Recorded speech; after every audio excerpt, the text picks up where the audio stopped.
چلیں آج ایک بہت ہی انوکھے سفر پر نکلتے ہیں۔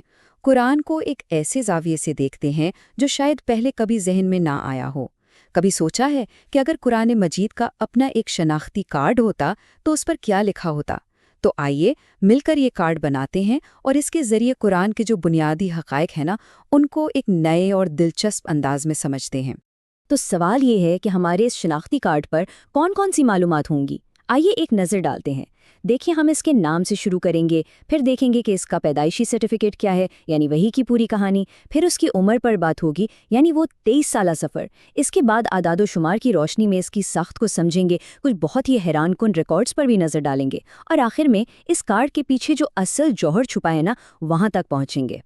چلیں پھر شروع کرتے ہیں۔ اپنے شناختی کارڈ کا سب سے پہلا اور سب سے اہم خانہ پور کرتے ہیں، یعنی نام اور زبان۔ دیکھیں، قرآن کا نام ہی اس کی پہچان ہے۔ اس کا مطلب ہے پڑھنا یا تلاوت کرنا۔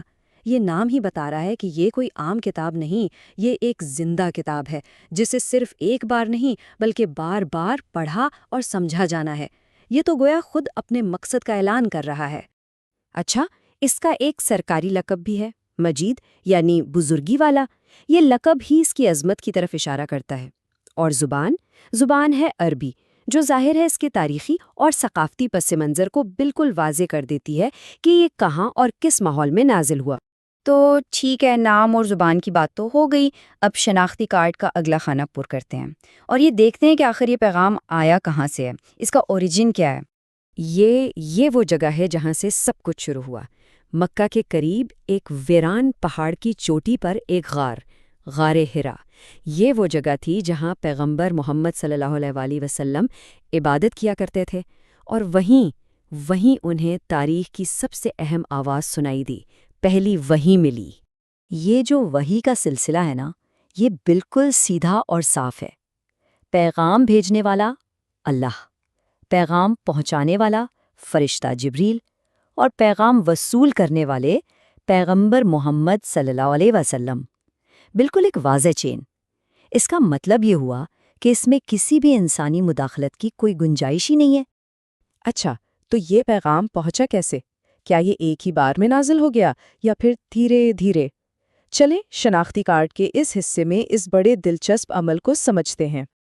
یہ بڑا دلچسپ ہے کہ قرآن کا نزول اصل میں 2 مراحل میں ہوا۔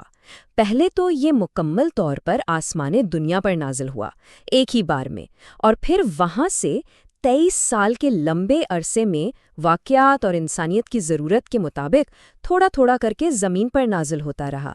مطلب اس کے پیچھے پوری حکمت عملی تھیں۔ اور یہ جو 23 سال کا سفر تھا یہ کوئی معمولی سفر نہیں تھا، یہ ایک پوری نسل کی تبدیلی کا سفر تھا۔ سوچے ذرا، پڑھو کہ پہلے حکم سے لے کر دین کے مکمل ہونے کے اعلان تک، یہ ایک بہت بڑا روحانی اور سماجی انقلاب تھا جو ان 23 سالوں میں آیا۔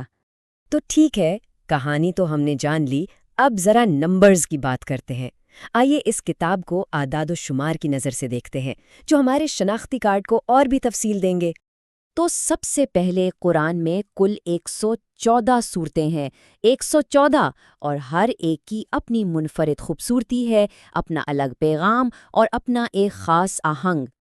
اور ان 114 سورتوں کے اندر 6236 آیات ہیں۔ اور یہ صرف نمبرز نہیں ہیں، یہ تو رہنمائی کے ہزاروں موتی ہیں جو زندگی کے ہر پہلو پر روشنی ڈالتے ہیں۔ پھر قرآن کو 30 برابر حصوں میں بھی تقسیم کیا گیا ہے، جنہیں ہم جز یا عام زبان میں پارے کہتے ہیں، اور یہ تقسیم خاص طور پر رمضان کے مہینے میں روزانہ ایک پارہ پڑھنے کی جو خوبصورت روایت ہے اس سے جڑی ہوئی ہے۔ اب ایک اور دلچسپ تقسیم ہے۔ 86 سورتیں مکہ میں نازل ہوئیں اور 28 مدینہ میں، اور اس میں فرق یہ ہے کہ جو مکی صورتیں ہیں ان میں عام طور پر توحید، آخرت اور ایمان کے بنیادی اصولوں پر زور ہے، جبکہ مدنی صورتوں میں آپ دیکھیں گے کہ سماجی اور قانونی احکامات زیادہ ہیں۔ اچھا، ہر شناختی کارڈ پر کچھ امتیازی نشانیاں بھی تو ہوتی ہیں تو آئیے اب قرآن کے کچھ ایسے ہی دلچسپ ریکارڈز اور نشانیوں پر نظر ڈالتے ہیں جو ہمارے اس کارڈ کو اور بھی منفرد بناتی ہیں۔ دیکھیں قرآن میں ہمیں دونوں انتہائیں ملتی ہیں۔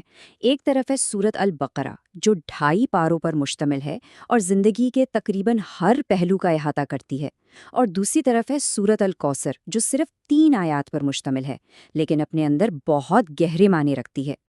اور پھر آتی ہے آیت الکرسی، جسے قرآن کی سب سے عظیم آیت مانا جاتا ہے۔ سوال یہ ہے کہ کیوں؟ کیونکہ یہ ایک آیت اللہ کی قدرت، اس کے علم اور اس کی حکومت کا ایک ایسا جامع بیان ہے جو شاید ہی کسی اور آیت میں ملتا ہو۔ کچھ صورتوں کو تو ان کی اہمیت کی وجہ سے بڑے خوبصورت نام دیے گئے ہیں۔ مثال کے طور پر سورت الفاتحہ کو کہتے ہیں قرآن کی ماں۔ کیوں؟ کیونکہ یہ پورے قرآن کا خلاصہ ہے۔